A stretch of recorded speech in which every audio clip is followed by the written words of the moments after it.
रखिए, वो पवित्र है, निष्कलंक है और बिल्कुल शुद्ध है मेरे यीशु। तो वो पवित्र लहू, आदम का लहू शुद्ध नहीं था, इसलिए आज हमारा लहू भी शुद्ध नहीं है। जिसके अंदर से आदम मरता है और मसीह यीशु जीवित हो जाता है, उसके लहू के अंदर अब यीशु मसीह का लहू सर्कुलेट होने लगता है। अब वो कहाँ पर अधिकार करेगा? हमारे ब्रेन पर। नहीं यार, गाली नहीं देनी, परमेश्वर ने मना किया है, यीशु ने मना किया है। झूठ नहीं बोलना, यीशु ने मना किया है। गलत काम नहीं करने, यीशु ने मना किया है। कोई भी गलत चीज़ें अपने उस लहू में नहीं मिलानी, ना सिगरेट, ना शराब, ना नशा, अपने उस लहू में नहीं मिलाना है। अब ये लहू यीशु का लहू मेरे अंदर बह रहा है, अब इसके अंदर कोई और चीज़ें नहीं आनी चाहिए। अब ये शुद्ध है, अब वो हमारे ब्रेन पर कंट्रोल करेगा मेरे यीशु, याद रखिएगा।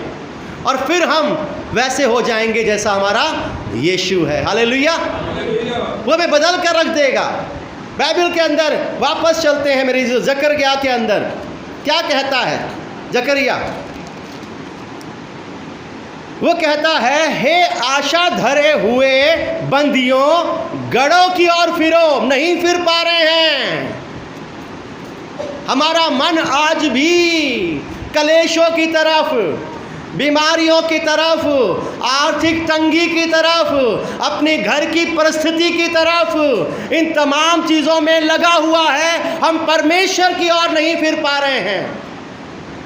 बेशक हमारी बातें हैं, ये शब्द हैं, शब्द में लहू नहीं बहता, याद रखिएगा। लहू तो हमारे अंदर बह रहा है, हमारे यहाँ तक पहुँच रहा है, याद रखिए। और जब हमारे मन में ही बुरी बुरी धारणाएं, डर, भय, अविश्वास भरा पड़ा है, तो वही तो कहाँ पर आएगा? ज़ुबान पर आएगा। मन से सीधा कनेक्शन है ज़ुबान का मेरे यीशु। जो भी आपके मन में है वो आपके मुंह पर आएगा। अगर आपके मन में क्रोध है तो क्रोध आएगा, आपके मन में अविश्वास है तो अविश्वास आएगा। जो आपके मन में है वो मुंह पर आ ही जाएगा मेरे यीशु। आपके मन पर कंट्रोल करने के लिए यीशु का लहू आपके अंदर सर्कुलेट होना ज़रूरी है।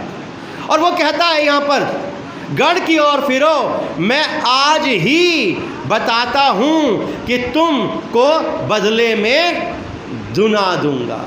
अब ये दुना किसको दिया जा रहा है? बताइए किसको दिया जा रहा है? जिसको पापों की क्षमा मिल गई है। हालेलुया।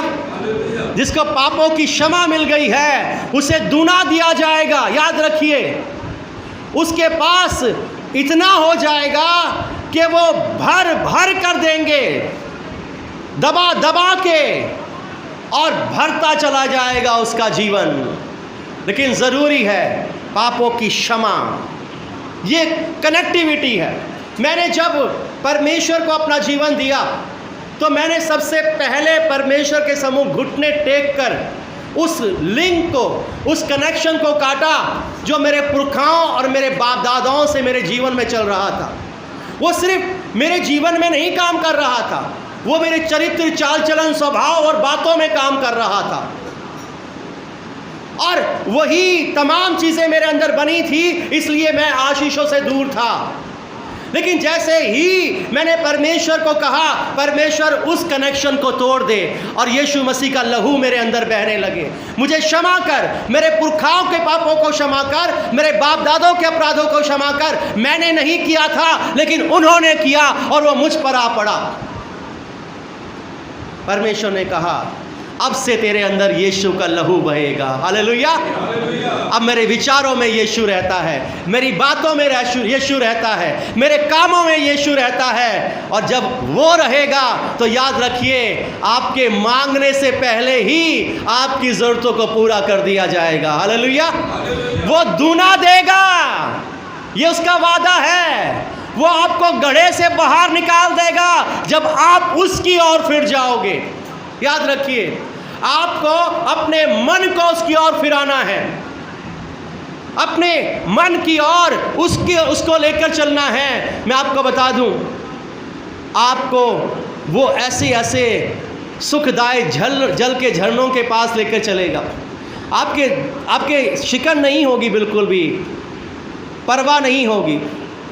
कई कहते हैं तुम्हें तो परवाह ही नहीं होती, किसी बात की परवाह नहीं है, कैसे करते हो, कैसे करते हो, क्यों है ऐसा? भाई है, यीशु का लहू बह रहा है अंदर।